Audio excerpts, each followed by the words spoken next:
Mariano, parla.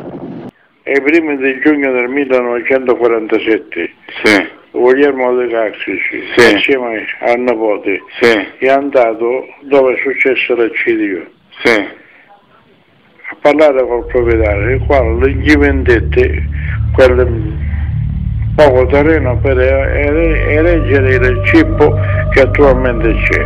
Sì. Infatti la prima manifestazione di commemorazione è stato il 17 giugno del 1947.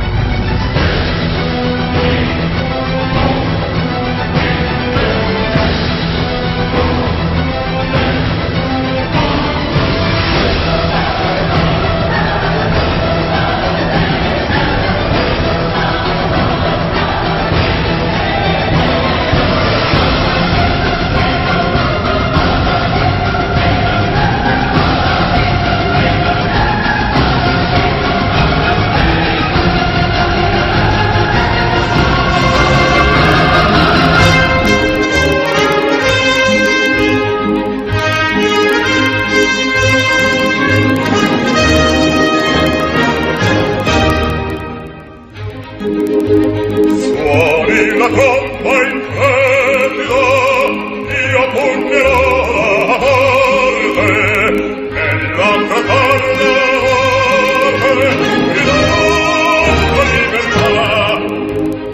amor di patria impavero, pietà insanguiglia allori, poi cerca i miei sudori, poi canti la pietà all'alba,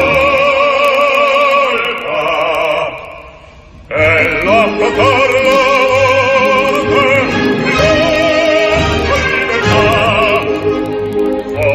la tomba intrepido, tu pugnerai la forte, belle a cantar la morte, di libertà. Amor di patria impavido, pietà e sanguigna allori, poi terga i miei sudori, e pianti la pietà all'alba, belle a cantar